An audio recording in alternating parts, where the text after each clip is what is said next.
ස්පැගඩි එකක් චීස් දාලා මෙහෙම හදලා තියෙනවද? ඔයාලා හදලා තියෙනවා නම් මට කමෙන්ට් එකක් දාන්න. නැත්නම් ඒත් කමෙන්ට් එකක් දාන්න හදලා බලලා. ඉස්සර වෙලාම පෑන් එකට අපි බටර් මේසය හැන්දක් එකතු කරගන්නවා. ඊට පස්සේ පාන් පිටි මේසය හැන්දක් එකතු කරගෙන හොඳට මේක කවලම් කරගන්නවා. ඊට පස්සේ කිලි මිලිලීටර් 100ක් විතර එකතු කරලා මේ ටික හොඳින් දිය කරගන්න ඕනේ. ඊට පස්සේ මම මෙතන හැපි කව් චීස් කෑලි දෙකක් එකතු කරගන්නවා. ඔයාලා කැමති චීස් වර්ගයක් මේ වෙලාවේ මේකට එකතු කරගන්න පුළුවන්. මම ළඟ තිබුණේ හැපි කව්, ඒ නිසා මම ඒක එකතු කරගත්තා. ඊට පස්සේ මේක කිරි එක හොඳට දිය කරගන්න ඕනේ. මේකට සමහර වයිට් සෝස් එකක් කියලාත් කියනවා.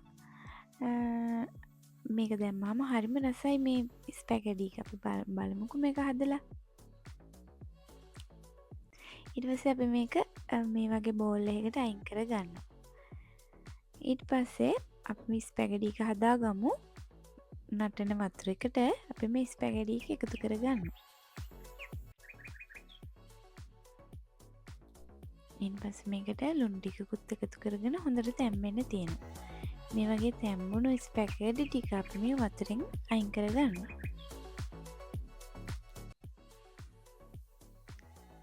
මේ විදිහට බෝල් එකට අයින් කරගෙන ඊට පස්සේ අපි මේ රත් වුණු තෙල් එකට හීනයට කපාගත්තු ලුණු තක්කාලි ටිකක් එකතු කරගන්නවා.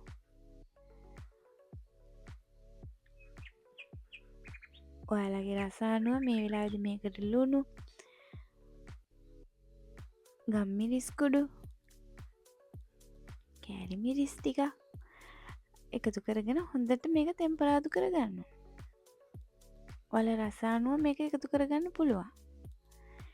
මම මේ වෙලාවේදී මේකට ඔයිස්ටර් සෝස් ටිකක් එකතු කරගන්නවා. සෝයා සෝස් උනත් කමක් නැහැ. ඊට පස්සේ ටොමැටෝ සෝස් ටිකකුත් එකතු කරගන්නවා. ඊට පස්සේ මේ දෙක ආයි හොඳට කවලම් කරගන්නවා මේ මිශ්‍රණය අපි. දැන් මම මේකට වතුර කෝප්පයක් විතර එකතු කරගන්නවා. වතුර එකේ මේක හොඳට තැම්බෙන්න තියෙනවා. මේකත් සෝස් එකක් විදියට හැදෙනවා හොඳට තැම්බෙනකොට. ඊට පස්සේ මේ සෝස් එකටම අපි තම්මගත්තු ස්පැගටි ටික එකතු කරගන්නවා. එකතු කරගෙන මේ සෝස් එකත් එක්ක මේ ටික හොඳට කවලම් කරගන්නවා.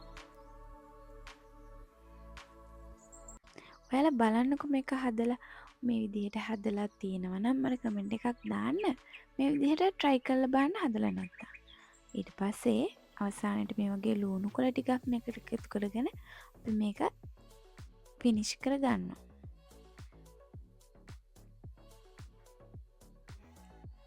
මේක වයිට් සෝස් එක නැතු වුණත් අපිට මේ වෙලාවේ පිළිගන්නන්න පුළුවන්. ඒත් වයිට් සෝස් එකත් එක්ක එකතු වුණොත් මේක චීස් රසට එනවා. දැන් අපි මේ වයිට් සෝස් එක මේකට එකතු කරගන්නවා.